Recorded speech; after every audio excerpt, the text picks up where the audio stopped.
Jérôme Fourquet, bonjour. Bonjour.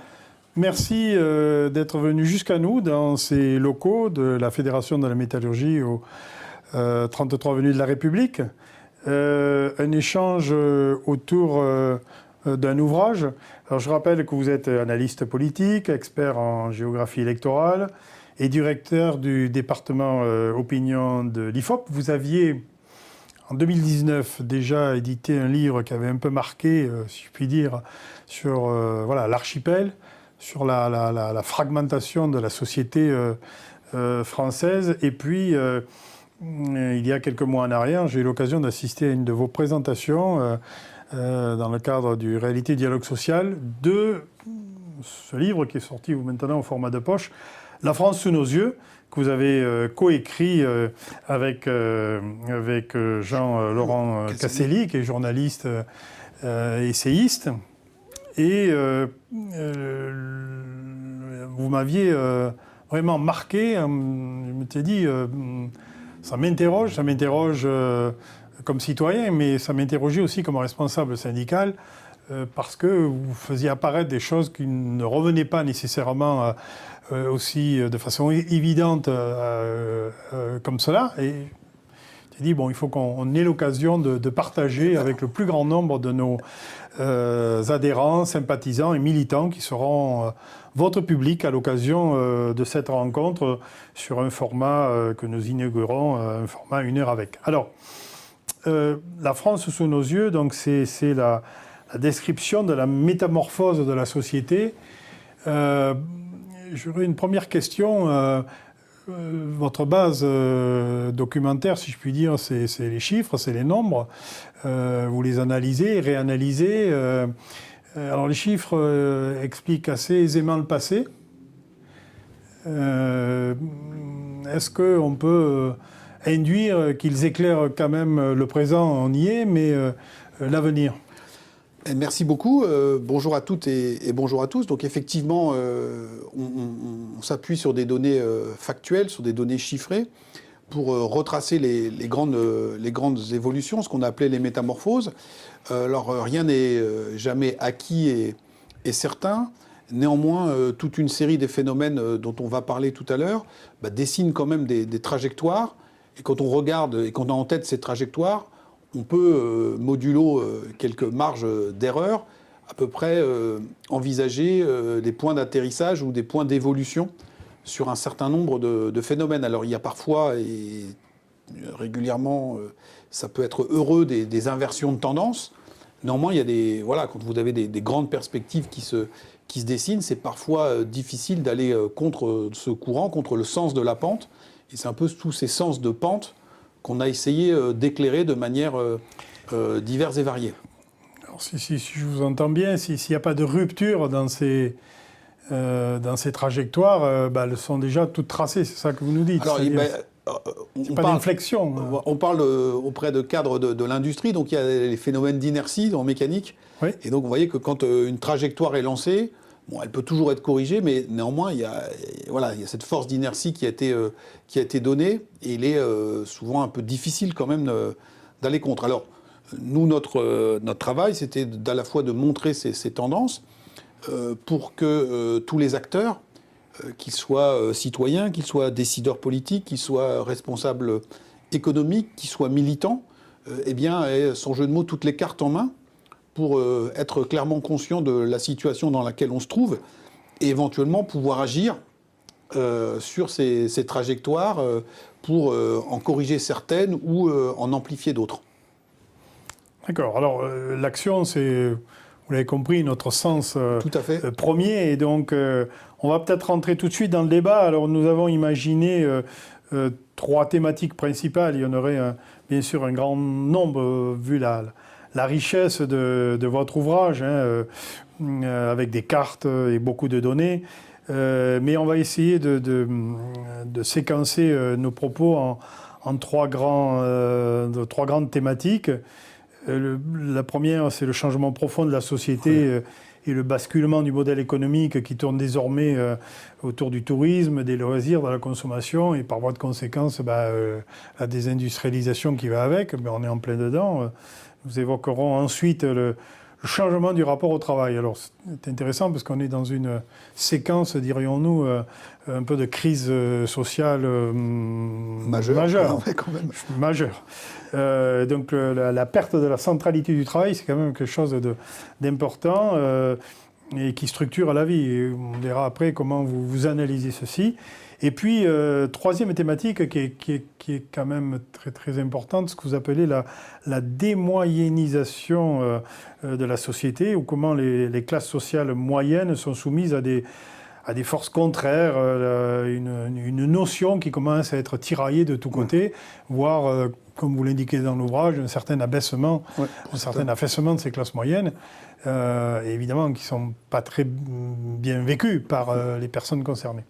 Alors, écoutez, si vous en êtes d'accord, on va tout de suite rentrer dans le vif du sujet avec le changement profond de la société. Vous nous avez préparé, je crois, quelques données pour essayer de se repérer dans ce propos. Eh bien, écoutez, je vous laisse nous expliquer tout cela.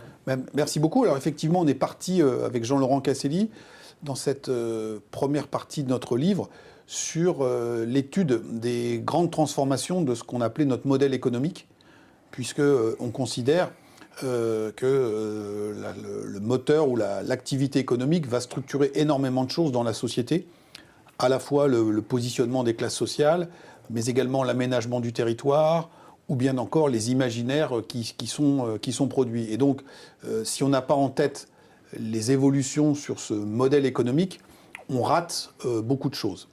La thèse qu'on défend, qui n'est pas très originale, est que depuis le début des années 80, nous avons basculé d'un modèle qui à l'époque était encore organisé autour de la production, donc essentiellement l'industrie et dans une moindre mesure l'agriculture, oui. Mais qui était encore structurante à de très nombreux égards au début des années 80, un modèle aujourd'hui, une économie qui tourne dans tous les sens du terme, d'abord et avant tout par et autour de la consommation, des services à la personne, des loisirs et également de la logistique. En gros, l'avènement du tertiaire. Tout ça est bien évidemment très lourd de conséquences à de très nombreux points de vue. On fait remonter notre période d'analyse des années 80 à nos jours, une quarantaine d'années, et il est sur des processus comme celui-ci, il est très difficile de dater au carbone 14 le moment où on serait passé d'un modèle à un autre. C'est un processus au long cours. Néanmoins, si on devait retenir une période, un moment emblématique de ce basculement d'un modèle à un autre, on pourrait prendre la période du printemps 1992, en se concentrant sur l'Île-de-France, mais qui parlera à tout le monde, puisqu'on va prendre des exemples très connus. Le 31 mars 1992, c'était la fermeture définitive de Renault-Billancourt, la grande citadelle ouvrière, sur l'île Seguin. Ça nous parle. Voilà, et donc à la CGC Métallurgie, ça parle beaucoup. Il y avait encore 4000 salariés, début 92, à l'île Seguin. Si vous vous promenez aujourd'hui sur l'île Seguin, il reste le pont, la passerelle avec un porche. Il y a une cité de la musique qui a été créée, et donc il ne reste rien de cette mémoire industrielle ouvrière. Alors que Billancourt a structuré nos imaginaires. Vous vous souvenez de l'expression « il ne faut pas décevoir Billancourt », etc. « Désespérer Billancourt », etc. Ça, c'était le 31 mars 92. 12 jours plus tard, le 12 avril 92, à l'autre extrémité de l'Île-de-France, on inaugurait en grande pompe Disney. Et donc, à 2 semaines d'écart, on passait de Billancourt à Mickey, avec quand même le poids économique très important de ce parc de loisirs. C'est le premier parc de loisirs européen.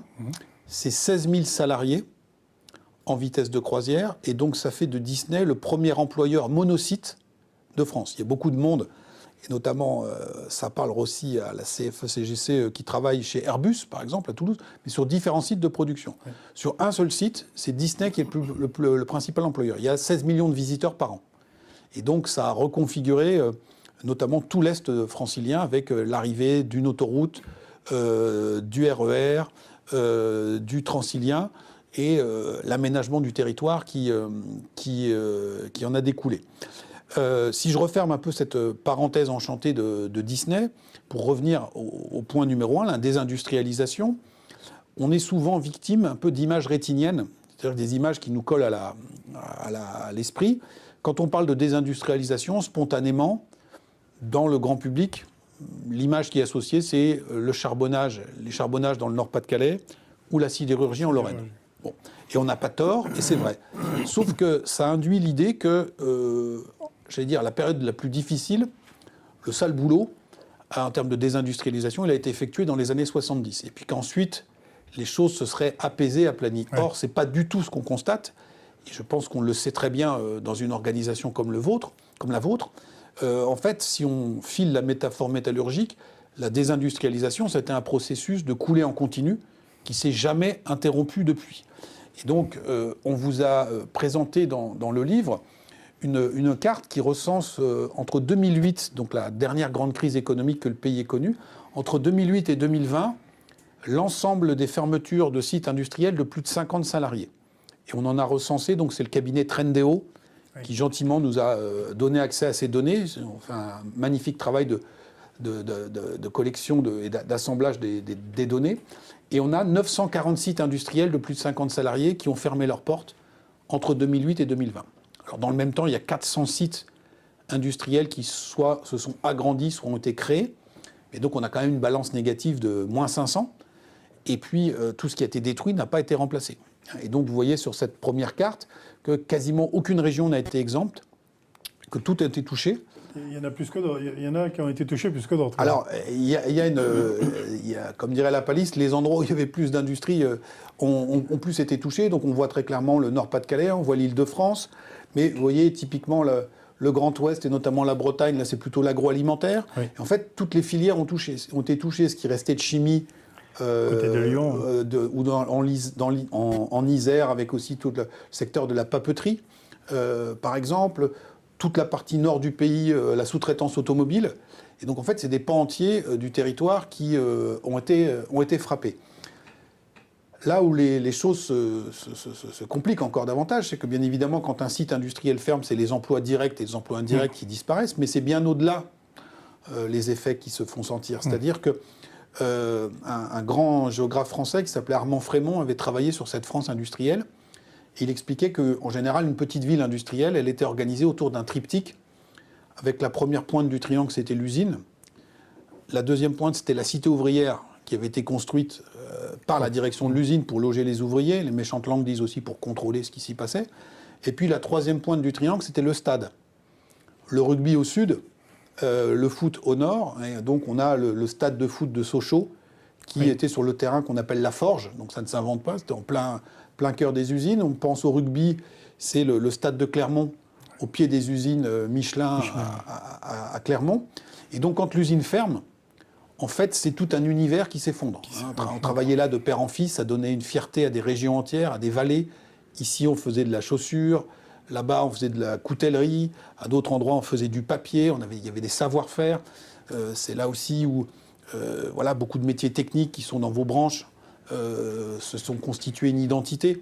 Et donc, quand l'usine a fermé, en fait, c'est tout ça qui s'est détricoté. Et l'industrie a ou avait une autre caractéristique et un avantage de notre point de vue, c'est que contrairement au tertiaire et au tourisme, elle était implantée quasiment partout sur le territoire.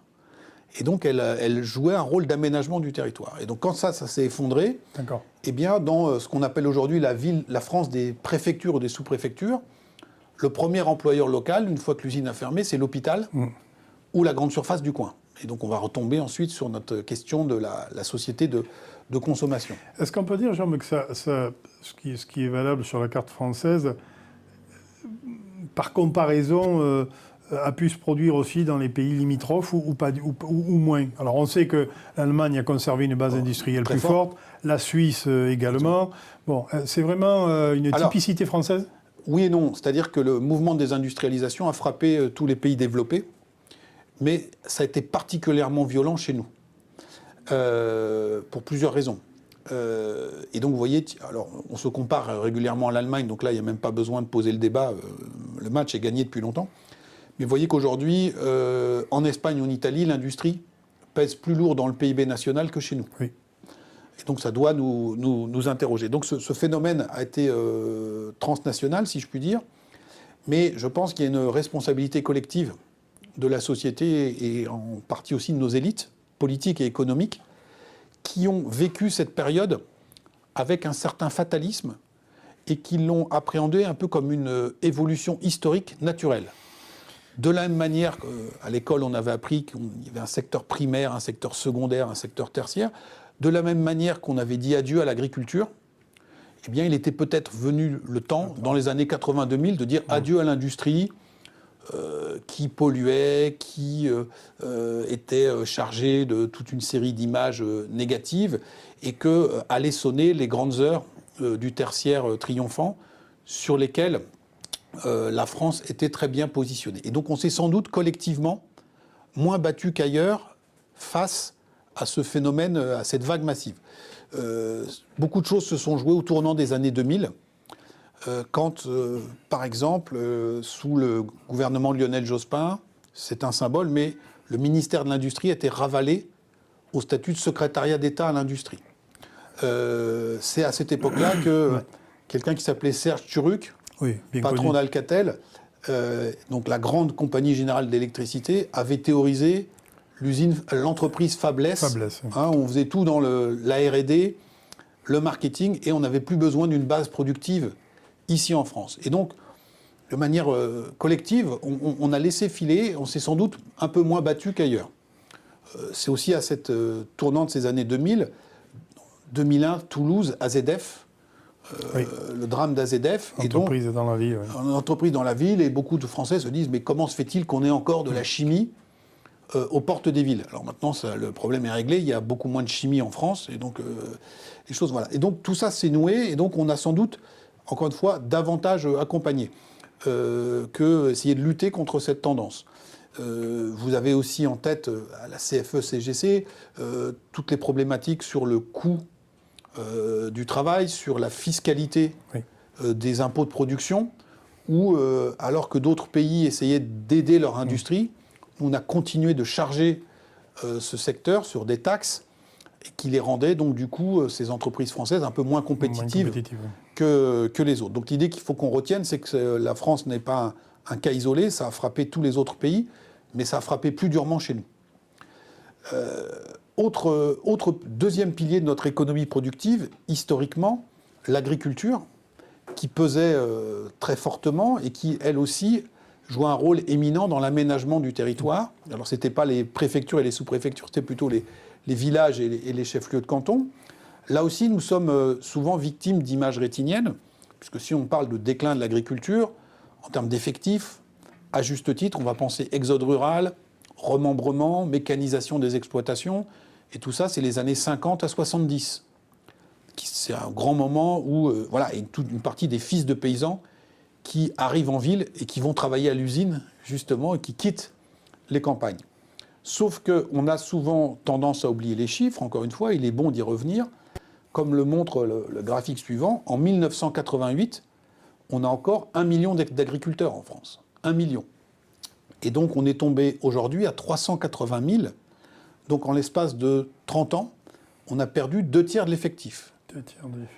Et donc on est là face au plus grand plan social de l'histoire de France contemporaine, plan social sectoriel, même s'il a été moins douloureux et moins visible que dans l'industrie, où on n'a pas fermé des sites avec des centaines d'emplois qui disparaissaient d'un coup, et c'était un peu moins douloureux parce que c'était sous les radars, c'était des cas individuels, et puis c'était souvent à l'occasion du départ à la retraite de l'exploitant que la ferme mettait la clé sous la porte.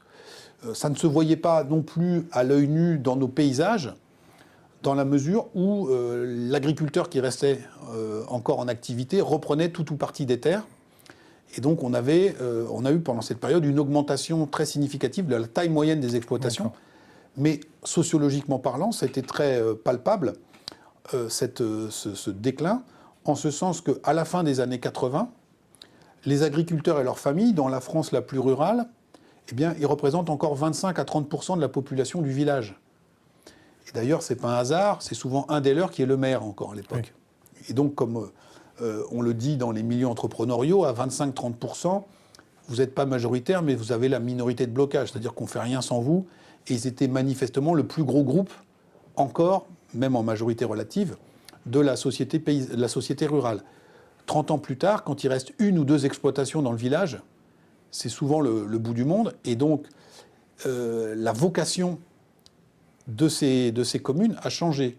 C'est-à-dire qu'elle était encore agricole il y a 30 ans, et aujourd'hui, elle est soit touristique, dans les endroits où il y a du soleil, où on n'est pas trop loin de la mer, ou des paysages sympathiques, soit on est un village périurbain, et qui sert un petit peu de village dortoir pour la France qui va travailler dans la ville et qui a voulu accéder à la propriété. Alors, une question, là, parce que là, 50 ans de 70, 2020, division par 4, en gros.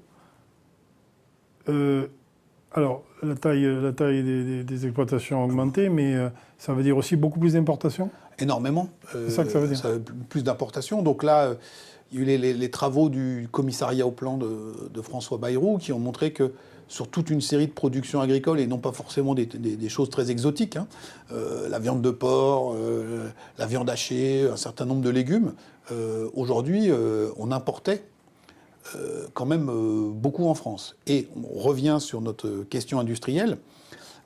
Autre spécificité française sur le plan agroalimentaire, on arrive encore à exporter. Alors certes, il y a du vin, des produits transformés ou autres, mais on exporte encore pas mal de matières premières agricoles brutes et on importe beaucoup de nos partenaires européens des produits alimentaires transformés. Bayrou prenait l'exemple des pommes qui étaient exportées, des pommes françaises, et on en importait du jus de pomme.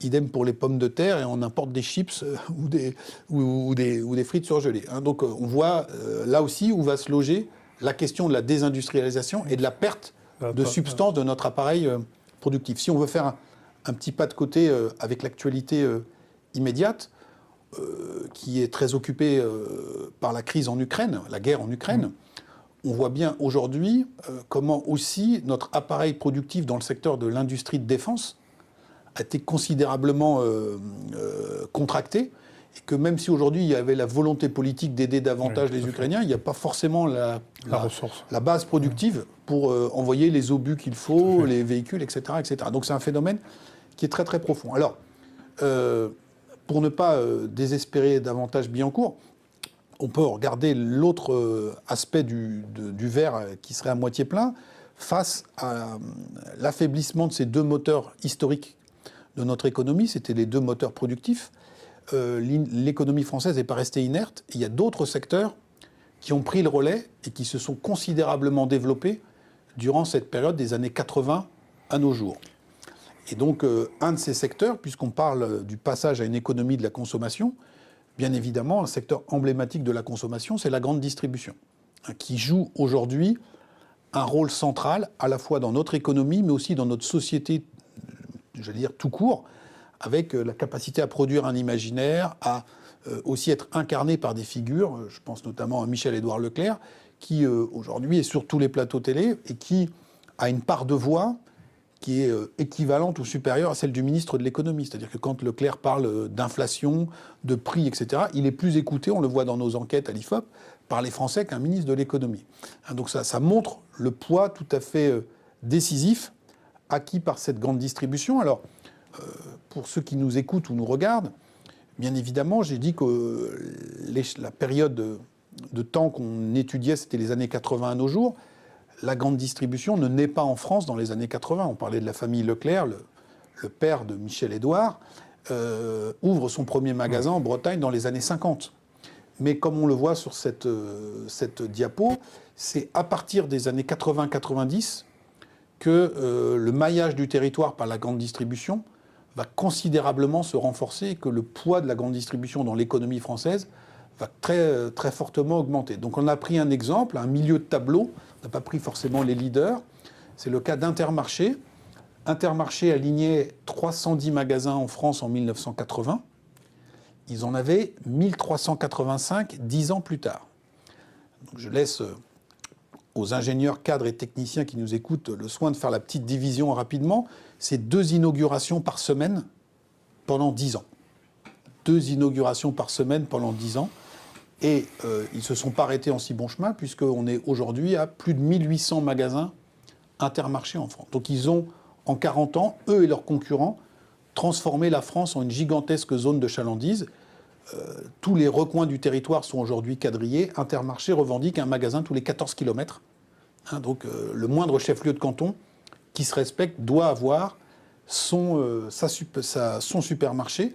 Et ça a donné lieu, sur le plan paysager, à la création, à l'émergence d'un élément du paysage qui est emblématique de notre France contemporaine, qui s'appelle la zone commerciale de périphérie, qui s'observe absolument partout sur le territoire.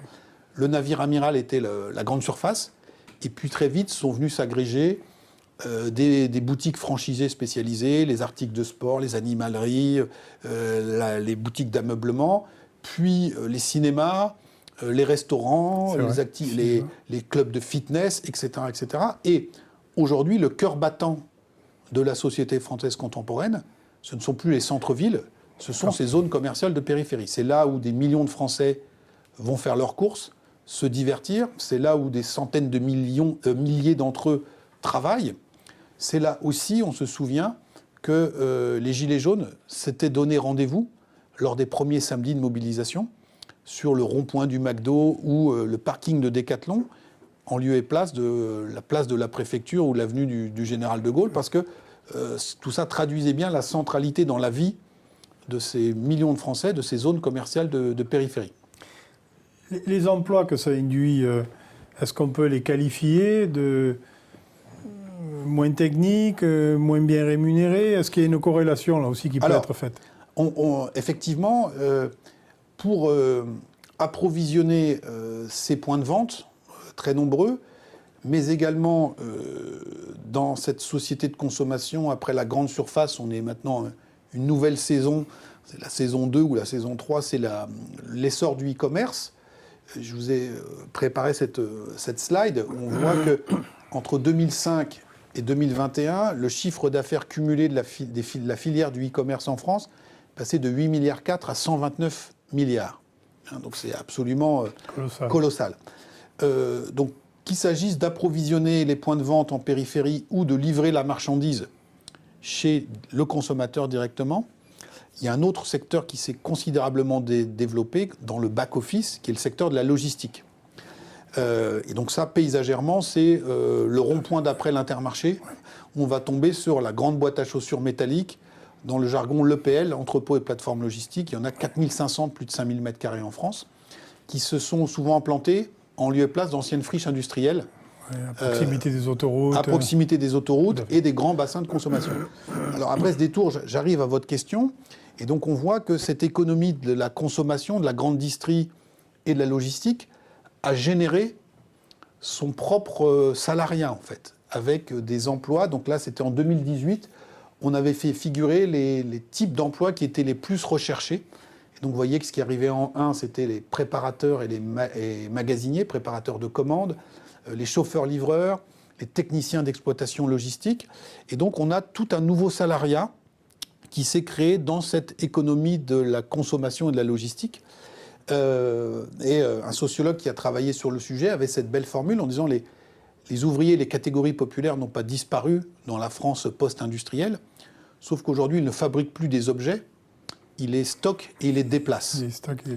Mais je parle ici devant des organisations syndicales, ce ne sont pas les mêmes conventions collectives, ce n'est pas la même implantation et la même tradition syndicale, ce n'est pas les mêmes images du métier, ce n'est pas le même attachement à une filière. À côté de ces salariés de la logistique ou de la grande distribution, on a un autre secteur qui s'est considérablement développé, c'est celui du service à la personne, notamment pour prendre en charge le vieillissement de notre population, avec une multiplication par 3 en 30 ans du nombre des maisons de retraite, ce qu'on appelle aujourd'hui les EHPAD. Et de manière très euphémisée, les spécialistes parlent de silver economy, l'économie des cheveux blancs. Bon, c'est plus joli que l'économie du vieillissement. Il faut des centaines de milliers de bras pour faire tourner cette silver economy. Et donc, pour en revenir à votre question, on a vu aussi émerger de très nombreux emplois dans cette silver economy, notamment ces aides-soignantes, ces auxiliaires de vie. Et si je voulait caricaturer, on pourrait dire que vous avez là le portrait robot du couple de gilets jaunes type. C'est-à-dire que monsieur était cariste, il travaillait dans l'entrepôt, où le gilet jaune est le vêtement de travail obligatoire, et madame travaillait dans l'EHPAD. Et donc on a ces nouveaux emplois qui ont été massivement créés. Alors, je parle ici devant des gens qui travaillent dans l'industrie, et donc sans flagornerie, de notre point de vue, l'industrie a et avait toute une série d'avantages. On a dit qu'elle était présente partout sur le territoire. Et un autre des avantages, et non des moindres, c'est qu'on est dans un secteur ou des secteurs où, via le progrès technique, on génère des gains de productivité parfois assez importants. Donc une obligation de se former. De se former, et qui permet aussi, du coup, de distribuer des salaires qui sont relativement corrects. Alors, on peut toujours trouver qu'on n'est pas assez rémunéré, c'est bien normal, mais qui permettent aussi de dessiner des perspectives de carrière avec, vous les connaissez par cœur, les conventions dans la métallurgie, avec historiquement l'OS1, l'OS2, l'OP1, l'OP2, et ensuite l'agent de maîtrise. Et, il y avait un ascenseur social. Pas pour tous, hein, il ne faut pas repeindre en rose le passé, mais il y avait des chemins qui étaient possibles, à la fois en termes de progression de carrière, aussi de progression salariale. Or, dans ces nouvelles filières qui recrutent massivement des gens peu qualifiés, ce sont des secteurs, la logistique, la grande distribution ou le service à la personne, où il y a peu de gains de productivité, peu de perspectives donc de grain à moudre, comme aurait dit un célèbre syndicaliste, et peu de perspectives aussi de progression de carrière. Et donc on reviendra tout à l'heure sur ce sujet de la démoyennisation. En fait, pour comprendre en partie ce qui se passe dans la société française, on peut évoquer un espèce d'effet de ciseau, c'est-à-dire qu'on est dans une société qui tourne aujourd'hui essentiellement autour de la consommation. Et donc il y a sans cesse de nouveaux besoins, de nouveaux désirs. Et on a créé des centaines et des centaines de milliers d'emplois dans des secteurs où les salaires ne progressent pas. Et donc là, vous avez un effet de ciseau, c'est-à-dire que matin, midi et soir, la publicité, la grande distribution, les réseaux sociaux nous mettent sous le nez de nouveaux besoins, de nouveaux objets, de nouvelles pratiques. Et on a des millions d'emplois qui ont été créés dans des secteurs où la progression salariale, où la progression de carrière est assez limitée.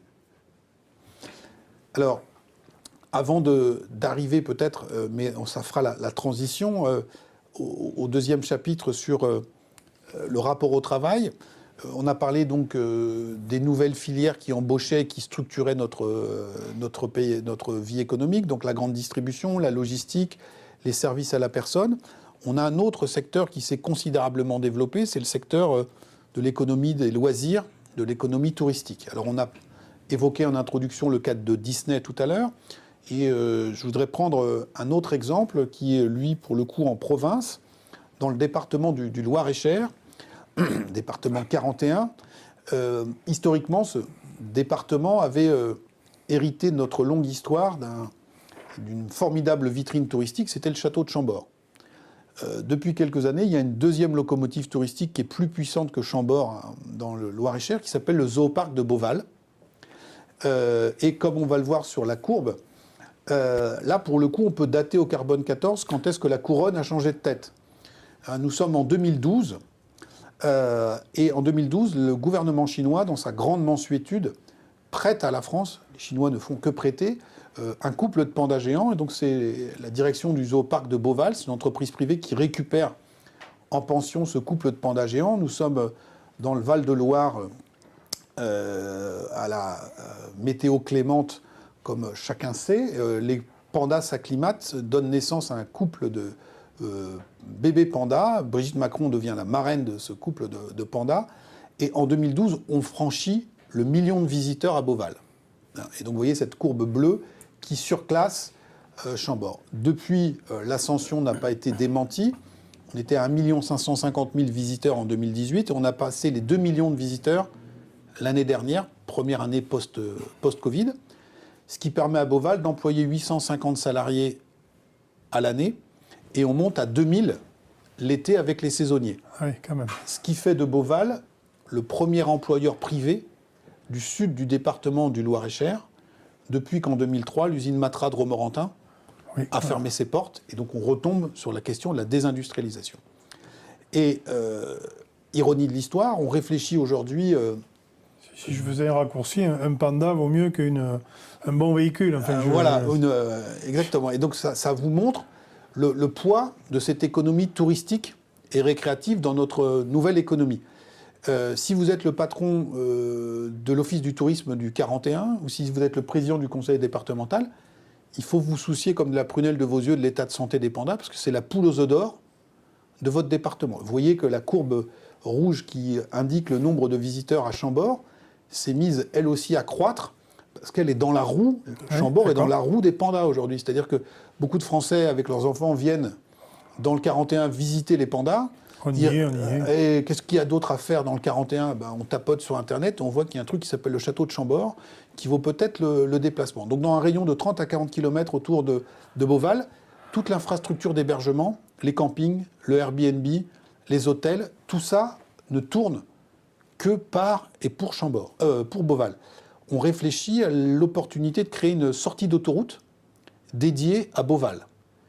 Et donc on voit que dans la France d'avant, on crée une desserte ferroviaire pour desservir un site industriel de première importance.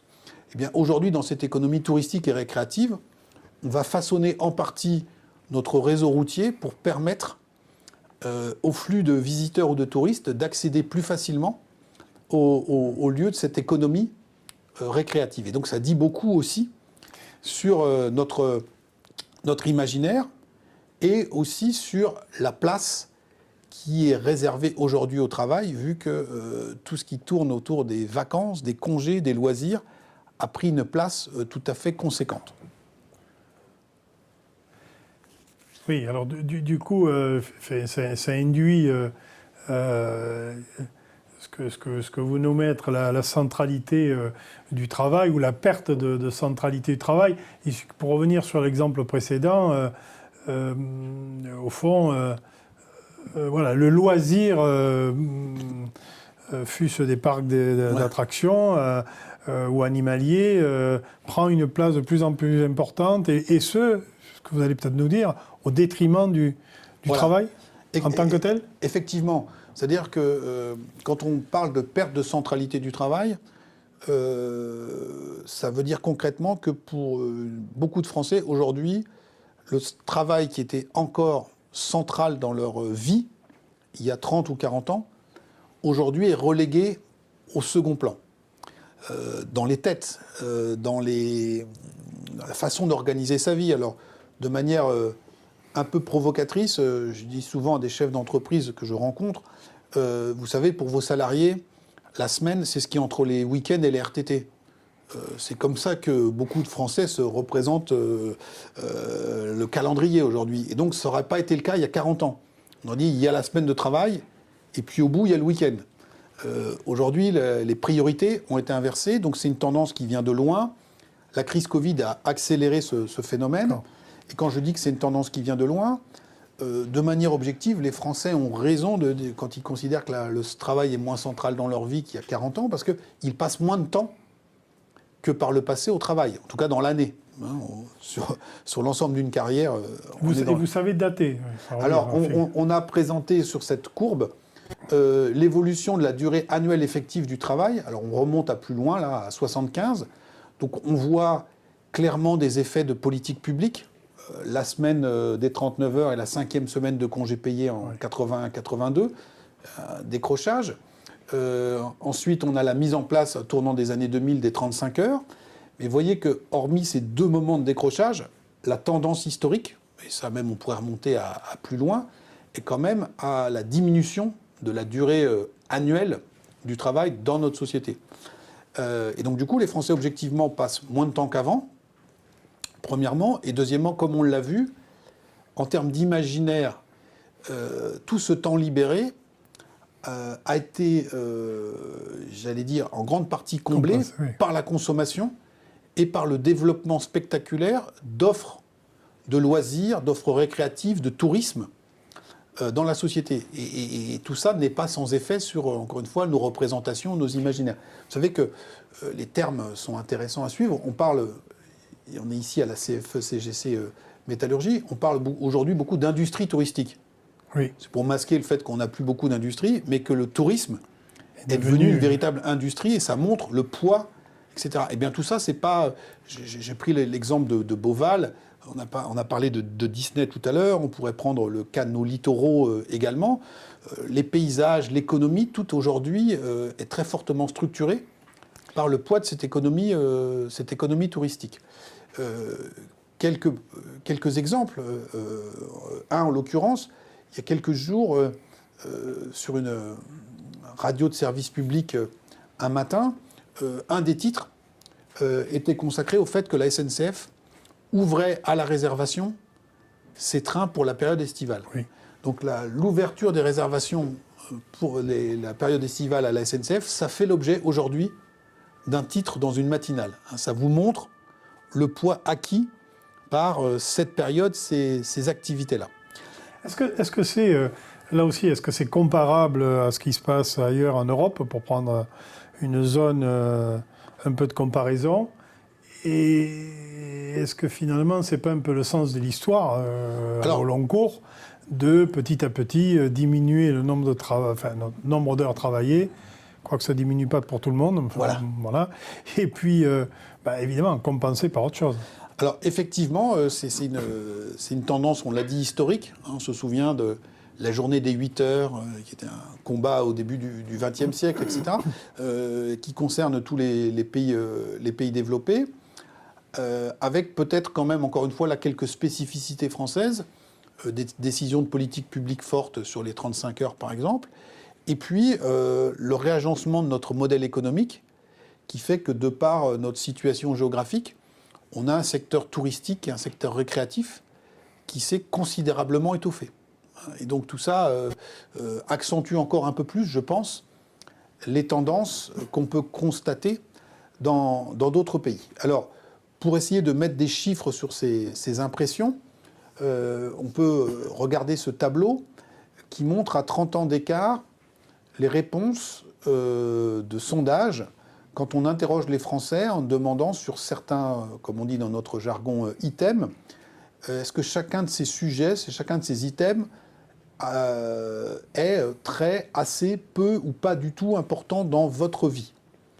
Et donc là, on vous a représenté dans le tableau uniquement les réponses. Ce sujet, cette question est très importante dans ma vie.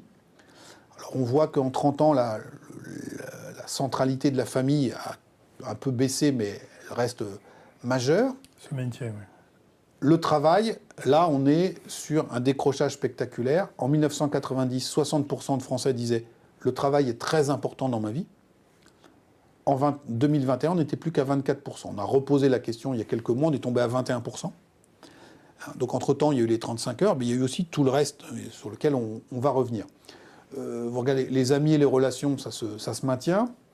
On voit que les loisirs ont gagné du terrain, 10 points, mais ce qui est intéressant, c'est qu'en 90, il y avait un rapport de 1 à 2 entre travail et loisirs, en termes d'intensité, d'importance, et qu'aujourd'hui, on n'est pas 1 à 2, mais pas loin, en sens inverse, au profit des loisirs. Alors quand seulement 21% des Français vous disent le travail est très important, on en a plus de 60% qui vous disent c'est assez important. C'est-à-dire qu'ils ne se sont pas désengagés et ils ne se sont pas détournés du travail. Ça reste important, mais la centralité a beaucoup reculé. C'est l'exemple que je prenais tout à l'heure sur la semaine, c'est ce qui est entre les week-ends et les RTT. C'est comme ça qu'on a inversé les choses. En même temps, excusez-moi, pour accéder à la société des loisirs, il faut bien pouvoir travailler quand même, sauf à la part d'être rentier, mais sinon, voilà. On est là-dessus. On est là-dessus, c'est-à-dire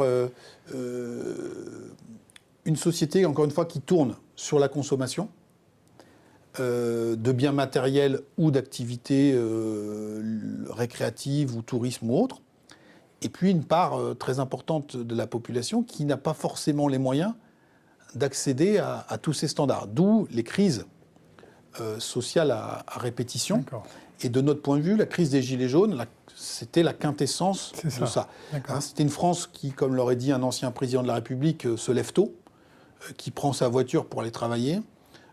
Quand ils sont en couple, il y avait 2 actifs, et qui nous disaient dans toutes les enquêtes et dans tous les reportages qu'on a vus sur les ronds-points, une fois qu'on a tout payé, il reste rien. Il reste rien pour les loisirs. Ouais.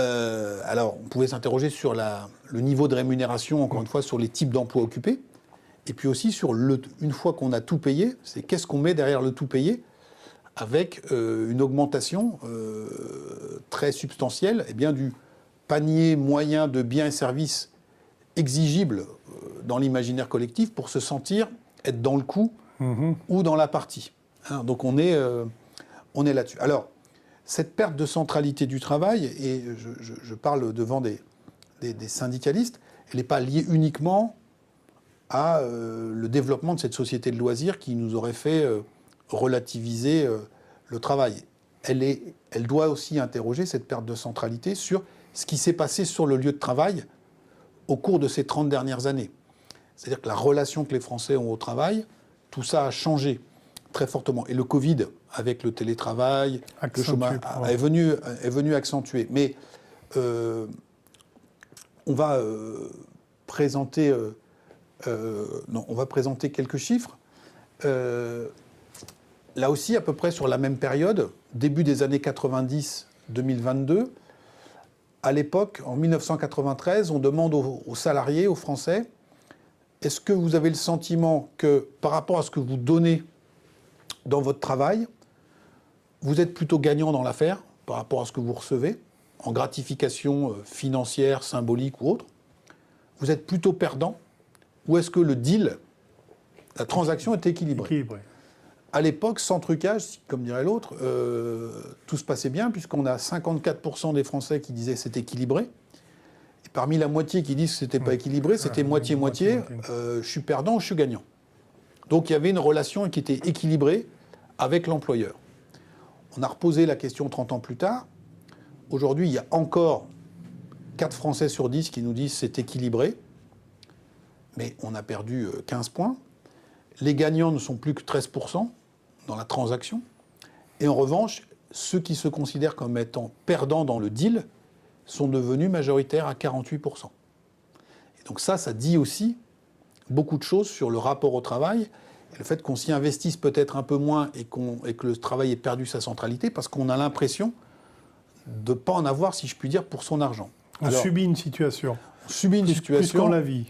Il y a bien évidemment la question des salaires, qui est majeure, mais vous savez très bien que la question de la reconnaissance, ça va bien au-delà des salaires. Oui, bien sûr. Et donc, autant dans nos enquêtes internationales, quand on compare les réponses des salariés français à celles des salariés européens, on est dans la moyenne sur est-ce que vous êtes satisfait au boulot? C'est à peu près, ou de votre travail, c'est à peu près, on est au même niveau. Autant là où on a une vraie spécificité française, c'est quand on pose la question de avez-vous le sentiment d'être suffisamment reconnu dans votre travail? Et donc là, les salariés français sont très en deçà des moyennes européennes. Et même quand on compare aux Américains. Et donc ça doit interroger aussi, je parle devant des cadres, des agents de maîtrise, sur le modèle de management à la française, qui est un modèle très vertical, très descendant, qui est beaucoup dans le contrôle, où on ne célèbre pas forcément souvent les succès, il y a beaucoup de reporting, et tout ça pèse énormément. On a entendu beaucoup, à différentes occasions, beaucoup de souffrances dans toute une série de catégories de salariés sur le thème de la perte de sens de leur travail.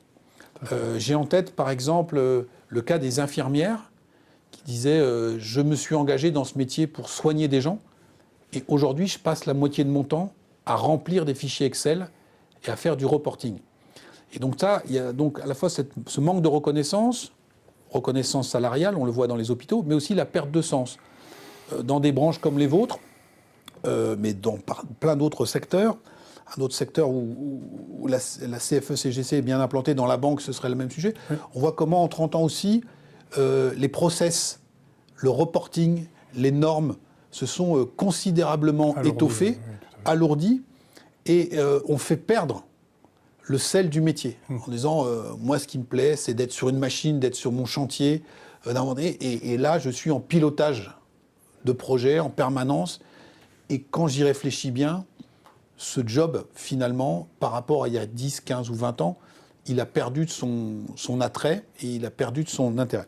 Vous ajoutez à cela, petit clin d'œil au débat très chaud du moment sur la réforme des retraites, pendant ces 30 dernières années, on a vu aussi se succéder les plans de départ volontaires, les plans de pré-retraite, qui ont aussi sans doute, dans les familles, fait relativiser la part de l'importance du travail. Beaucoup de gens qui aujourd'hui ont 30 ou 40 ans ont vu leurs parents beaucoup donner à leur métier et puis être remerciés, pas forcément très gracieusement, arriver à 55 ans, etc. Et donc tout ça, bien évidemment, marque une société avec des gens qui disent « Ah, nous, on ne nous la fera pas et on va juste donner ce qu'il faut », puisqu'on voit bien que dans la transaction avec le travail, où l'employeur, aujourd'hui, on a le sentiment de ne pas être gagnant.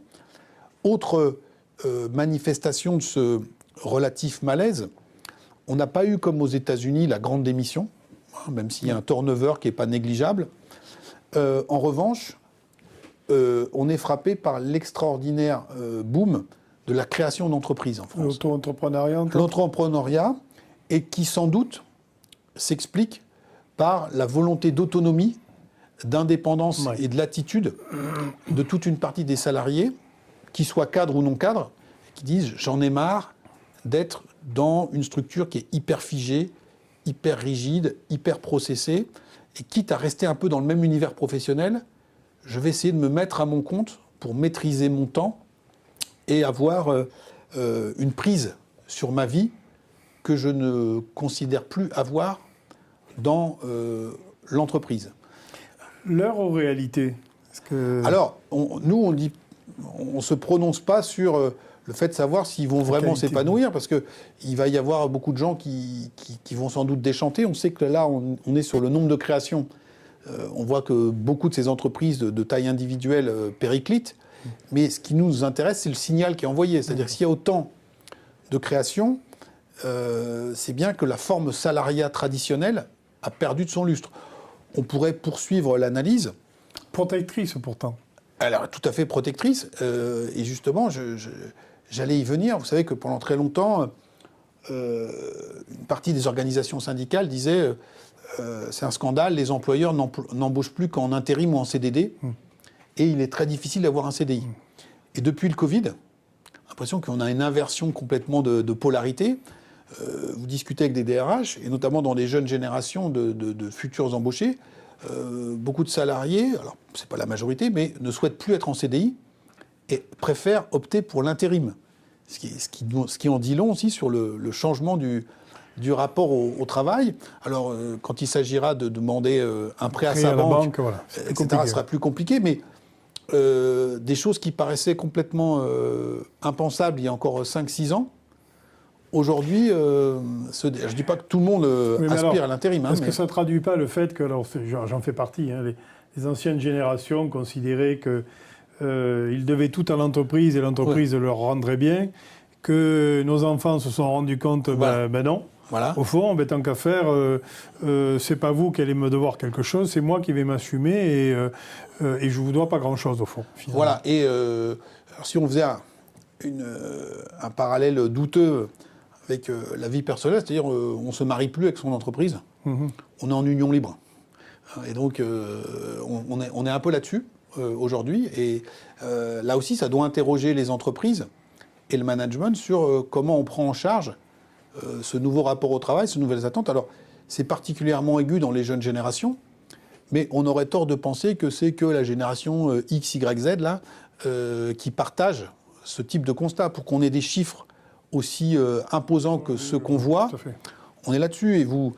non, mais on peut vous témoigner qu'il y a effectivement des seniors ou de personnes qui rentrent dans la seniorité, qui sortent quand même de l'entreprise, qui disent « ras le bol, et puis je vais faire autre chose ». Et puis alors, soit je monte mon entreprise, regardez, alors on est plutôt sur des seniors assez expérimentés ou qui étaient sur des niveaux de responsabilité importants, justement, donc on devrait dire c'est eux qui croient le plus en l'entreprise, qui aujourd'hui se tournent de plus en plus, par exemple, sur des formules comme le management de transition, pour dire, voilà, je vais finir ma carrière, j'étais cadre dirigeant, et je vais être dans une entreprise de manager de transition pour aller sur des missions ponctuelles dans différents univers professionnels, parce que je trouve plus de sens et d'épanouissement à la grosse structure dans laquelle je me trouvais jusqu'à présent. Donc tout ça bouge quand même assez fortement, et donc c'est pas lié uniquement au paysage qui a changé avec l'avènement de la civilisation des loisirs, c'est aussi ce qui s'est passé depuis 30 ans dans les entreprises, dans les collectifs de travail, et la crise Covid n'a fait qu'accélérer les choses. On pourrait même dire que de plus en plus de groupes, d'ailleurs, entretiennent à leur périphérie une population très souple, capable de s'adapter avec effectivement des formes de contrats différentes. C'est plus facile de gérer un contrat que de gérer un contrat de travail. Voilà, et de proposer une carrière avec des perspectives, etc., etc. Mais alors qu'avant, cette situation était un peu subie par les salariés, aujourd'hui, on a le sentiment qu'une partie d'entre eux s'y épanouit plutôt et plutôt en demande de cette forme-là. Alors, ça a été un temps à l'avantage des directions des entreprises. Ça pourrait se retourner contre eux. C'est-à-dire que l'entreprise, c'est aussi un collectif de travail.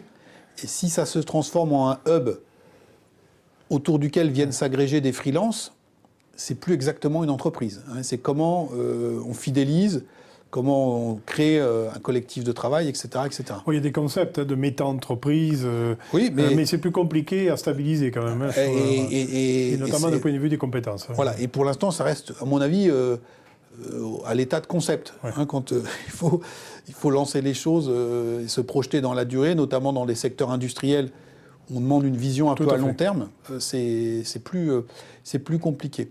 Autre élément, vous qui êtes militants syndicaux, qui est aussi important et qui témoigne d'une grande mutation de la météo sociale, il y a un sujet qui a complètement disparu de nos enquêtes d'opinion, c'est la question de la lutte contre le chômage. Depuis 2 ans, cet item a disparu et il a été remplacé en haut de la pyramide par le pouvoir d'achat, mais il n'a pas été rétrogradé en deuxième place dans le tableau. Il est très très loin dans le tableau, avec aujourd'hui, du coup, l'argument qu'on a 1000 fois entendu, selon lequel si on n'était pas content, il y avait 10 personnes qui attendaient la place dehors. Aujourd'hui, les salariés, c'est le contraire. Ils se disent, moi, si je pars, je peux trouver, comme dans les années 70, assez facilement un job ailleurs, puisque matin, midi et soir, dans les médias, on ne cesse de parler de secteurs en tension. D'ailleurs, cette notion n'a plus de sens. Les secteurs en tension, les enquêtes de l'IFOP montrent que 80% des employeurs reconnaissent des difficultés de recrutement. Et donc ça change considérablement aussi l'équation, avec, certes, encore pour certaines catégories de salariés, dans des postes peu rémunérés, des métiers précaires, la peur du licenciement, mais cette inquiétude-là qui pesait comme une épée de Damoclès jusqu'à il y a encore 3-4 ans, en sortie de Covid, semble avoir en grande partie disparu, ce qui est quand même assez stupéfiant. On a appris à l'école que le chômage frictionnel, c'était aux alentours de 3%. Aujourd'hui, dans le modèle français, avec une protection sociale qui est quand même assez étendue, on est à officiellement 7 à 7,2% de chômage, et on a 80% des entreprises qui peinent à recruter. Donc, comme si le chômage frictionnel dans la France post-Covid, c'était aujourd'hui 7%. Ce qui dit aussi beaucoup. Ça veut dire quoi? Que ce n'est pas tant la quantité en matière d'offres d'emploi que la qualité qui fait hésiter tel ou tel à partir dans tel poste plutôt que dans tel autre? Alors, c'est le cas de l'industrie, on manque absolument de bras à peu près partout. Mais partout, et donc je pense que là, pour le coup, on peut appliquer la vieille loi économique de base qui est celle de l'offre et la demande. C'est-à-dire qu'aujourd'hui, il y a plus d'offres que de demandes d'emploi, et que donc toute une partie des salariés peuvent se faire plus exigeants dans les emplois, les postes qu'ils occupent. Puisque, un peu comme dans les années 70, en disant il y a pléthore d'emplois, et donc si j'ai pas eu l'augmentation que je voulais, ou si mon aménagement de mon rythme de travail n'a pas été accepté, eh bien, après tout, je ne suis pas scotché dans mon entreprise et je peux aller voir ailleurs, alors que cette prise de risque était beaucoup moins évidente il y a 5 ou 6 ans. Mais il y a beaucoup de jeunes sans emploi aussi, quand même, une masse énorme de jeunes sans emploi. Ils deviennent quoi Alors, ils ne sont pas comptabilisés forcément dans les 7%, parce qu'ils ne sont pas forcément tous indemnisés. Et donc, ça fait partie aussi de notre modèle social. C'est-à-dire qu'on a des airbags comme ça qui se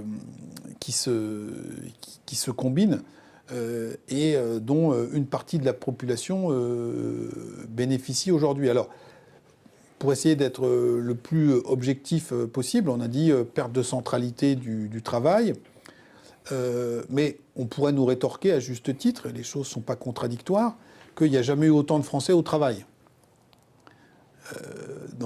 D'après les statistiques, on est sur un taux de chômage qui est très bas. Alors, c'est lié en partie dans les jeunes classes au fait que l'apprentissage ait été boosté par des dispositifs fiscaux très avantageux et que ces apprentis sont comptés comme étant en activité. Donc ça fait baisser le taux de chômage. Et à l'autre extrémité de la pyramide des âges, on a aussi les effets différés de la réforme de 2010 sur les retraites, qui fait que, comme on appelle cela l'horizon, il y a un effet d'horizon qui a été reculé. C'est-à-dire qu'avant, on était à 52, 53 ans, on était senior à l'entreprise quand l'âge de départ était à 60. Quand on est à 62... Voilà, 55, 56. Donc, mais de la même manière qu'on a énormément de Français qui aujourd'hui sont au travail, le travail a perdu de sa centralité. Donc c'est pas contradictoire. C'est-à-dire il y a plus de monde qui est au travail. Néanmoins, le travail est devenu moins important dans la vie des Français. Et autre élément de l'équation, la peur du chômage ayant diminué, on se sent davantage autorisé aujourd'hui en tant que salarié à jouer du rapport de force dans la négo avec son employeur. Je trouverais bien, avec des choses qui sont parfois assez étonnantes dans la mesure où l'horizon de recherche, l'univers de recherche d'emploi, aujourd'hui, s'est considérablement élargi et on ne cherche plus forcément à retravailler dans le secteur dans lequel on a commencé. Là aussi, on voit bien que du coup, comme le travail perd un peu de sa centralité, c'est plus uniquement ça qui va définir mon identité. Et donc, je peux très bien aller travailler ailleurs. Moi, on a à l'IFOP l'exemple de certains de nos clients qui étaient notamment une grande enseigne de bricolage, qui nous disait qu'aujourd'hui, leur concurrent principal dans le recrutement de magasiniers ou de chefs de rayon, c'était McDo. Et donc ça, on ne l'aurait pas vu il y a 10 ou 15 ans. C'est-à-dire que les gens qui étaient dans la restauration restaient plutôt dans la restauration, ceux qui étaient dans la... etc. Donc ça montre, là aussi, encore une fois, que le lien au travail a évolué, qu'il ne définit plus autant qu'avant votre trajectoire et que vous pouvez très bien bifurquer, aller travailler. Alors après, si vous avez acquis des compétences particulières avec des formations idoines dans des secteurs notamment comme les vôtres, il y a quand même un coût très important à partir dans un autre secteur où vos grades, vos qualifications ne seront pas forcément valorisées. Mais pour pas mal d'emplois qui sont peu qualifiés, aujourd'hui, beaucoup de salariés ne se ferment plus les portes comme ils pouvaient le faire par le passé. D'accord, oui, il y avait une espèce de déterminisme de la formation initiale qui induisait une trajectoire dans une filière donnée. Aujourd'hui, c'est plus le cas. Alors c'est moins le cas, manifestement. Et s'il n'y avait pas forcément de formation initiale pour les moins formés, c'était des habitudes qui avaient été prises en disant je travaille dans tel secteur et mon CV sera plus valorisable dans une entreprise concurrente. Alors qu'aujourd'hui, vu la pénurie de recrutement, des employeurs aussi qui auraient dit nous on embauche que des gens qui ont déjà une expérience dans notre secteur, aujourd'hui, ils ne sont plus forcément en situation de faire la fine bouche et ils se disent, du moment que les gens veulent travailler, même s'ils viennent dans un secteur qui n'est pas le nôtre, eh bien, on va prendre le temps de les former, mais j'ai absolument besoin de gens. Et donc, c'est quand même un changement d'atmosphère et d'ambiance qui est très, très important. Alors, peut-être pour terminer, on peut aller sur la troisième partie de l'intervention, qui traite de ce qu'on appelait, nous, la démoyennisation. Et donc, c'est le fait que on va évoquer la situation de la grande classe moyenne. Et loin de nous l'idée de dire qu'elle disparaît ou qu'elle a explosé, mais l'idée qu'on défend avec Jean-Laurent Casselli dans le livre, c'est qu'elle est mise sous tension, à la fois par le haut et par le bas, et qu'elle est de plus en plus étirée statutairement. Et donc je pense que là aussi, ça dit beaucoup de choses à la CFE-CGC sur le cœur historique, c'était les cadres et les professions intermédiaires, les agents de maîtrise, et on voit qu'aujourd'hui, tout ça est tiraillé, et tout ça nous explique beaucoup de choses. Alors, pour essayer de mettre ça en lumière, on a décidé non pas d'étudier les déciles de revenus, etc., parce que ça peut paraître un peu rébarbatif et parfois un peu abscon. On a décidé de se baser sur des exemples qui ont trait à la consommation, au mode de vie. On a vu tout à l'heure que cette consommation était centrale dans nos nouvelles sociétés, dans notre nouvelle économie. Et donc, ce qui se passe dans la consommation, là, du coup, c'est un bon terrain d'observation pour mesurer la mise sous tension de cette classe moyenne et les grands écarts qui peuvent se dessiner. Le premier phénomène de démoyennisation, c'est le phénomène de démoyennisation par le haut, à savoir le fait qu'une partie de la classe moyenne supérieure, aujourd'hui, en termes de mode de vie et de niveau de revenu, c'est quasiment décroché du peloton.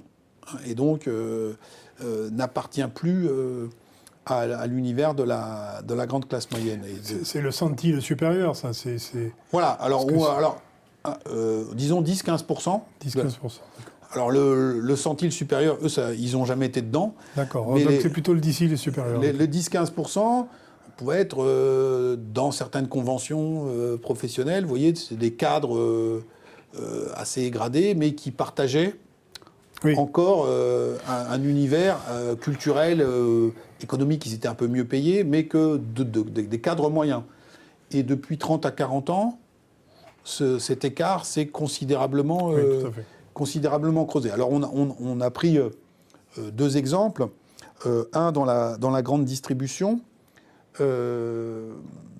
pour répondre à l'émergence de cette classe moyenne supérieure, qui se concentre beaucoup dans le cœur des grandes villes.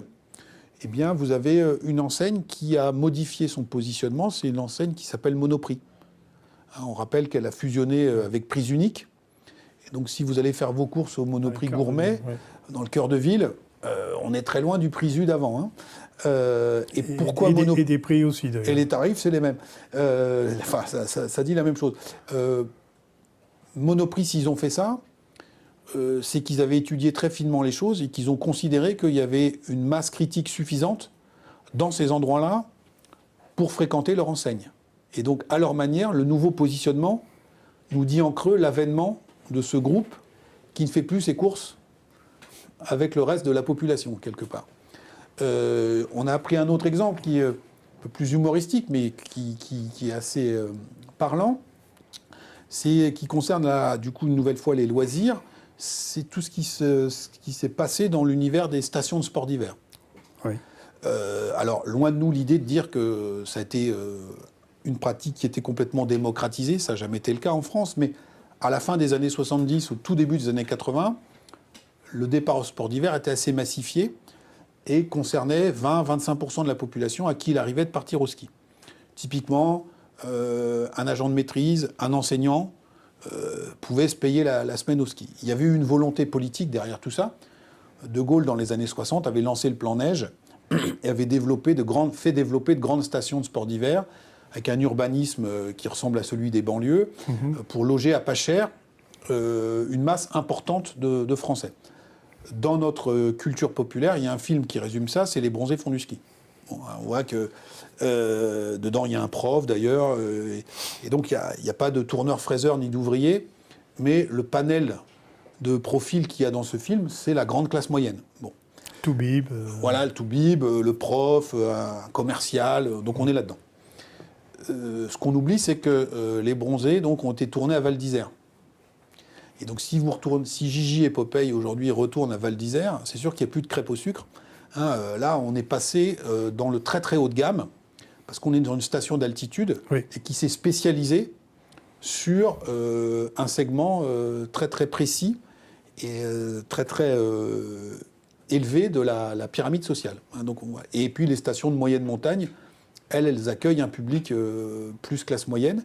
Et donc, alors que tout ça était relativement homogène au début des années 80, prise unique, les sports d'hiver, on voit que ça se tend sur le haut.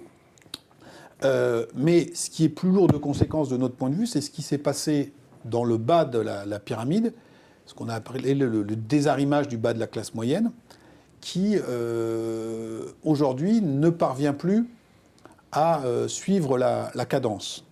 Alors, il faut qu'on soit précis sur ce terme.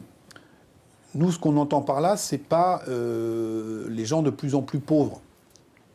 Et loin de nous l'idée de minimiser la question de la pauvreté en France, qui, avec le retour d'une inflation notamment sur les produits alimentaires, voit les files d'attente au secours populaire ou au Resto du Cœur augmenter significativement. Donc ça, c'est un phénomène réel. Mais ce n'est pas de celui-là dont on traite quand on parle du désarrimage du bas de la classe moyenne. C'est un sujet qui est un peu différent. Et pour illustrer ça, je voudrais prendre la métaphore du Tour de France, en disant que le peloton du Tour de France, c'est la société française, qui est une société de consommation. Et donc, la consommation, c'est comme le vélo. Pour que ça marche, il faut pédaler et toujours un peu plus. Et donc, ce Tour de France aurait comme unique règle le fait qu'on augmente la vitesse moyenne du peloton d'1 km/h ou 2 km/h à chaque édition, pour que ça crée la conso nécessaire pour que la machine tourne, la croissance, la fameuse. Bon, eh bien, sur 5 ou 6 ans, on ne verrait pas grand-chose se produire.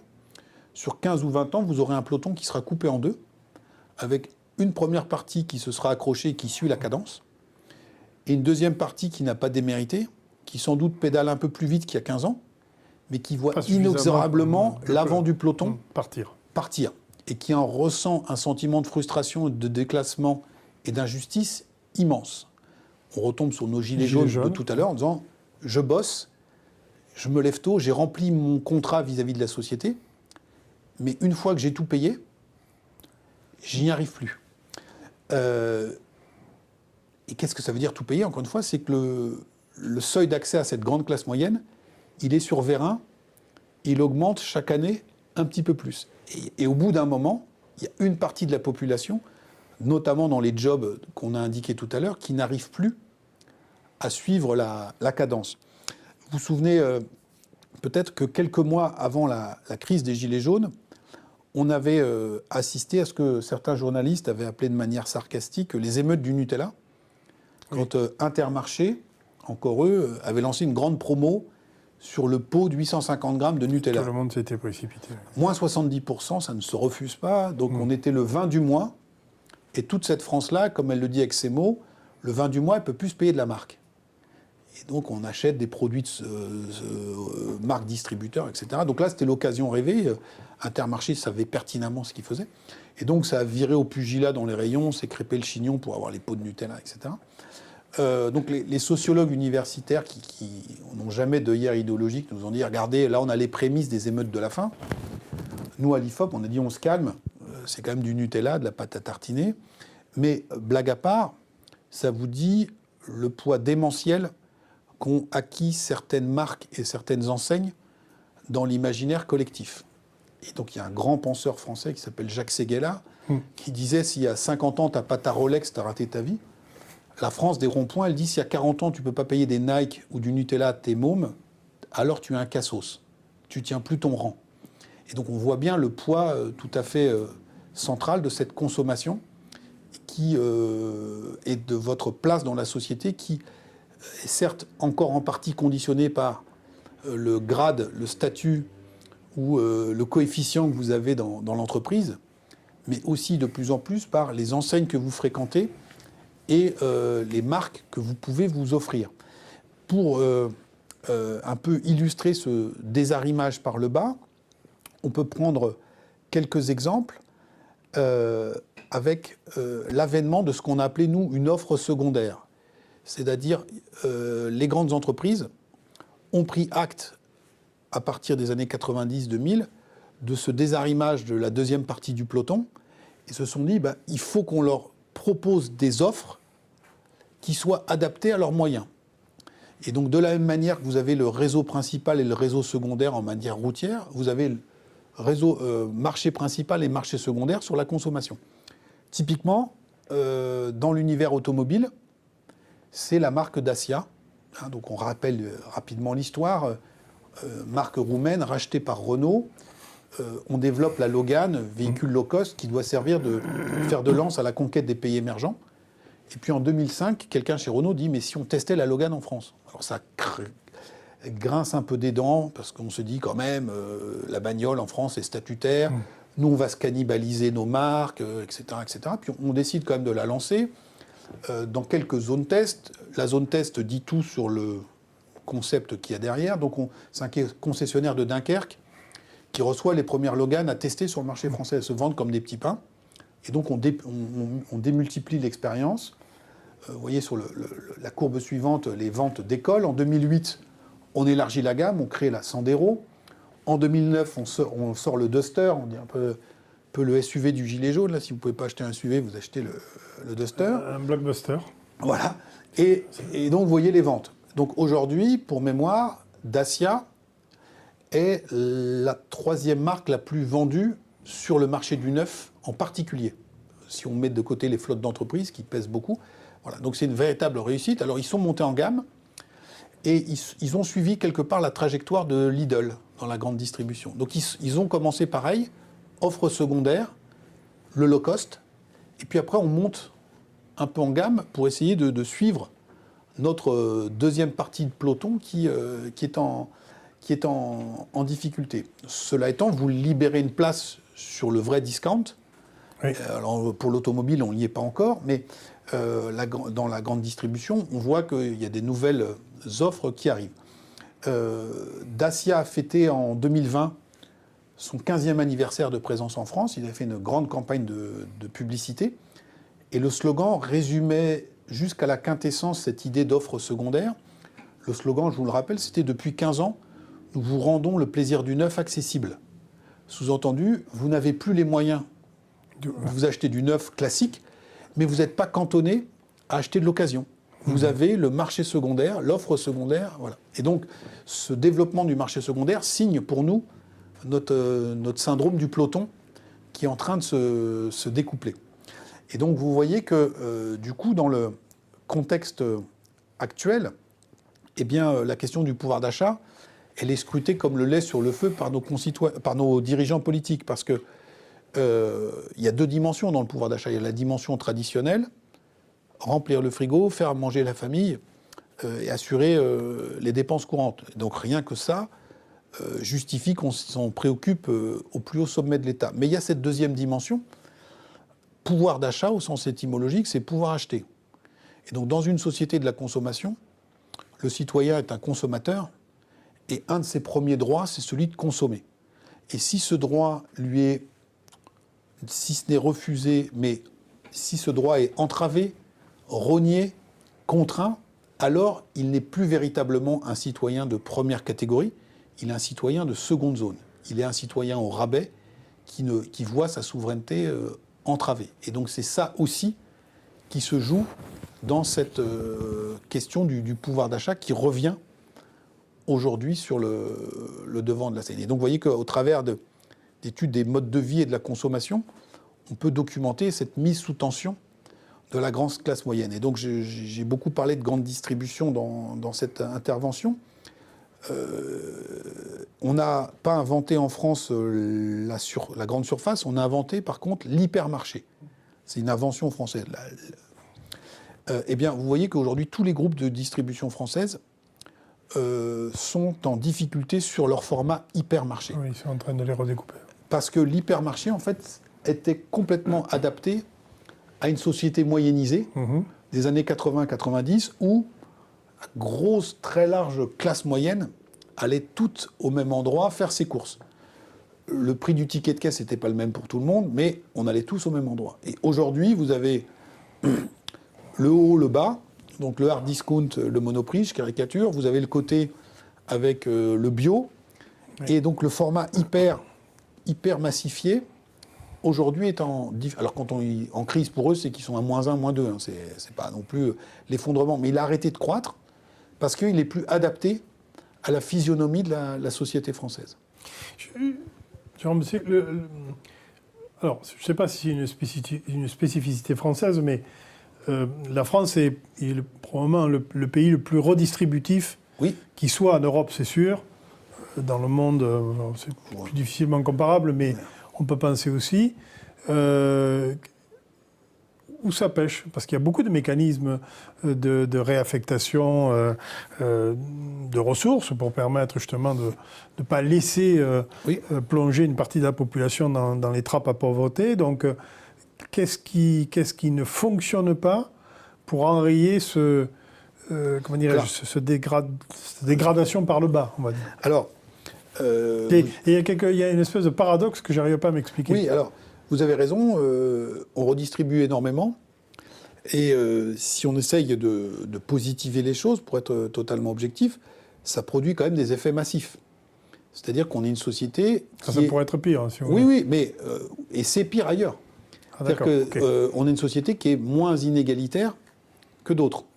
La crise Covid a creusé les inégalités dans beaucoup de pays. Chez nous, le peloton qui s'était étiré, mais il est resté plus groupé que dans d'autres pays. Ça, c'est le premier point. Le deuxième point, c'est que, effectivement, en dépit de cette forte redistribution, on a une partie du peloton qui n'arrive plus à suivre la cadence, et puis on a surtout la fin du peloton qui, elle, est complètement décrochée et qui est très difficilement mise hors d'eau par notre modèle de redistribution. Alors, là, c'est un phénomène qui est très multifactoriel, si je puis dire. On a beaucoup de gens qui sont très peu formés. Et donc, l'accès à l'emploi, c'est quand même très compliqué. Hein. Oublions pas qu'on a à peu près 10% de la population qui n'est pas analphabète, mais qui est dans l'illettrisme. Donc, il y a des jobs où on peut très bien ne pas savoir lire et écrire. Et donc, bon, ça paraît éloigné de nos milieux, mais c'est une réalité. C'est une réalité. On a des problèmes, des gros sujets aussi en matière d'immigration. C'est-à-dire qu'on a des flux migratoires qui sont persistants. Donc, beaucoup de gens issus de l'immigration occupent des postes que beaucoup de Français ne veulent pas occuper. Et on sait que dans des secteurs entiers, sans eux, ça ne tourne pas. Mais vous voyez aussi qu'une bonne partie des publics les plus modestes sont issus de l'immigration, parce qu'il y a la barrière de la langue, parce qu'il y a le déficit de compétences, etc., etc. Et donc, on a un modèle qui intègre notamment par le travail, mais dans la mesure où vous avez des flux migratoires qui sont persistants, typiquement, vous prenez un département comme la Seine-Saint-Denis, on a des parcours d'ascension sociale qui se font comme avant dans la France de province sur une ou deux générations, avec des personnes issues de l'immigration, de la deuxième ou de la troisième génération, qui aujourd'hui occupent des postes de cadres, de professions intermédiaires et qui sont engagés dans leur parcours. Sauf que quand vous faites un zoom à un instant T sur la Seine-Saint-Denis, on dit mais en fait, ça décolle pas. C'est-à-dire que ces gens qui se sont hissés, souvent ils quittent ces territoires et ils sont remplacés par de nouveaux arrivants. Il y a toujours le même flux. Et toujours le même flux. Donc il y a ces problématiques-là. On pourrait prendre un autre sujet qui est alors un peu tabou parce que ça touche à la vie personnelle et autres, mais c'est aussi des tendances lourdes de notre société. À la fin des années 90, vous aviez 10% des familles avec enfants qui étaient des familles monoparentales. 10%. Aujourd'hui, on a 25% des familles avec enfants qui sont des familles monoparentales. Et vous avez, comme par hasard, une très forte surreprésentation des familles monoparentales dans tous les publics qu'on a détaillés précédemment, notamment tous ceux qui sont bénéficiaires des minima sociaux, de l'aide sociale, etc. Et qu'on retrouvait d'ailleurs beaucoup aussi sur les ronds-points au moment de la crise des Gilets jaunes. Vous vous souvenez que c'est un mouvement qui débute sur une taxe sur les carburants. Et donc rapidement, ces Gilets jaunes se réunissent pour rédiger des cahiers de doléances. Et ce qui arrive en deuxième et troisième revendication, c'est le non-paiement des pensions alimentaires. Et donc on dit, mais quel est le rapport avec la crise des carburants, etc. Parce qu'il y avait une très forte surreprésentation des foyers monoparentales. Parenthèse, à 85%, famille monoparentale, c'est une maman avec ses enfants, et qui a salaire identique avec une collègue. Si la collègue, elle, est en couple, la vie qu'elle mène n'a rien à voir avec l'autre. Et donc, on a beau avoir un système qui est très redistributif, on a beaucoup d'angles morts comme ça, qui font que voilà, on n'arrive pas à éradiquer l'illettrisme, on a la persistance des flux migratoires, on a l'explosion des cellules familiales, et donc qui nous mène beaucoup de publics dans des situations de précarité qui sont réelles. Écoutez, tout ça est passionnant, décodé par vous. On pourrait continuer comme ça longtemps, tant le livre que je recommande, hein, que je rappelle ici, qui est comment dirais-je, une vraie source de connaissances. J'ai découvert plein de choses et je vais y revenir parce que j'ai pas pu tout digérer. J'aurais une dernière question sur est-ce qu'il vous apparaît, que les corps intermédiaires jouent un rôle de modération, de lissage de tous ces effets que vous décrivez de l'évolution de la société, de la métamorphose de la société. Et alors dans les corps intermédiaires, parce que c'est un sens générique, les organisations syndicales ont-elles, selon vous, un rôle? Alors, on sait aujourd'hui qu'on nous assigne plutôt à résidence dans l'entreprise et qu'on nous veut moins dans le débat public. À titre personnel, je revendique le fait qu'on doive s'immiscer dans le débat public, s'inviter et dire ce que nous pensons. Est-ce que, à votre sens, nous avons encore, donc au sens des corps intermédiaires et des organisations syndicales, un rôle à jouer?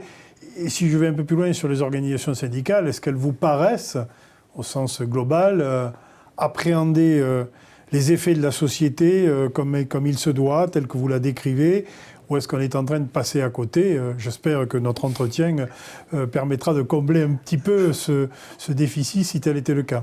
Alors, en introduction, vous m'avez demandé est-ce qu'avec l'étude des chiffres passés, on pouvait se projeter dans l'avenir. Et donc on voit qu'un certain nombre de tendances que j'ai décrites ne sont pas forcément très, très optimistes. Les corps intermédiaires, je pense qu'ils ont un rôle à jouer pour essayer de contrecarrer ces effets de pente dans toute une série de domaines. Alors quand je parle de corps intermédiaires, ça peut être bien évidemment les organisations syndicales, mais aussi le monde associatif, qui peut permettre de maintenir une cohésion, du vivre ensemble, des projets collectifs. Pour ce qui est plus spécifiquement des organisations syndicales, on a parlé à plusieurs reprises des conventions collectives, des perspectives de carrière, des statuts liés à des professions qui étaient quand même des protections importantes pour les salariés. Donc c'est tout à fait fondamental de les défendre, de les faire évoluer. Le rôle d'organisation syndicale, notamment de confédération, c'est aussi justement de pouvoir essayer de prendre du champ et de dire, nous, au nom du monde du travail, on pense qu'il faudrait aller vers telle ou telle direction. Et sans flagornerie, j'ai moi quand même le sentiment que ces corps intermédiaires ont quand même un avantage sur d'autres structures, c'est d'être quand même les deux pieds dans le réel, dans le monde du travail, dans l'entreprise, et d'avoir vu ou de savoir, d'appréhender de manière parfois empirique, mais très concrète et souvent avisée, quelles étaient un certain nombre de ces évolutions. Sans aller plus avant dans le débat sur la réforme des retraites, quand un certain nombre de vos collègues et camarades de premier plan indiquent que derrière tout ce qui se joue sur les retraites, c'est la question du rapport au travail et de la mutation du rapport au travail, eh bien, je pense que c'est tout à fait pertinent et que peut-être on aurait pu, du côté du gouvernement, commencer par cela avant d'arriver. Donc, je pense que, encore une fois, le fait d'être ancré dans la vie de l'entreprise ou du lieu de travail vous donne non seulement une légitimité, mais aussi une connaissance fine d'un certain nombre d'évolutions qui sont profondes. Alors pourquoi c'est pas entendu alors? Alors pourquoi n'est-ce pas entendu? Peut-être parce que le poids qui est le vôtre a quand même diminué dans la société, de manière collective, pour les organisations syndicales. Peut-être aussi que nous avons des dirigeants qui sont convaincus de savoir et de connaître, de par leur cursus scolaire et universitaire, l'état de la société française et ce qu'il est bon de faire pour la société française. Un indice de tout cela, c'est le fait qu'on explique typiquement sur ce genre de réforme que si du côté du gouvernement on a péché, c'est parce qu'on n'a pas fait assez de pédagogie. C'est-à-dire que la posologie était la bonne, et là on a juste péché par le fait qu'on n'a pas été capable d'expliquer suffisamment correctement à ceux qui sont les deux pieds dans la vraie vie ce qu'il en était. Peut-être du mal aussi à comprendre parce qu'ils seraient moins bien. Oui. Voilà, ou qui sont le nez dans le guidon, si on veut être poli. Voilà. Et donc nous qui avons la hauteur de champ, voilà. Mais donc c'est ça aussi. Et donc quand on voit l'état de notre société, je pense qu'il faut, et encore une fois sans flatterie aucune, plutôt conforter ces corps intermédiaires que d'essayer de passer à côté et d'être dans une relation très, très verticale. Ah ben écoutez, merci pour cette conclusion. Ça nous donne quand même un peu du baume au cœur, quelles que soient les difficultés. Les deux auteurs que vous étiez avec votre collègue Casselli, c'était la ligne de votre projet, faire en sorte qu'une fois l'ouvrage refermé, le lecteur porte un regard nouveau sur cette France recomposée. Je gage que celles et ceux qui vont nous écouter, vous suivre, en arriveront au même résultat, c'est-à-dire que effectivement la métamorphose de la France est très, très profonde, il va bien plus vite que peut-être nous imaginions, mais avec l'espoir que nous puissions encore peser sur les événements. En tout cas, merci Jérôme et merci à vous. Bonne continuation dans vos études et continuez à nous éclairer de vos lumières. On fera ce qu'on peut. Merci. Merci à vous. Merci de votre invitation. Merci beaucoup.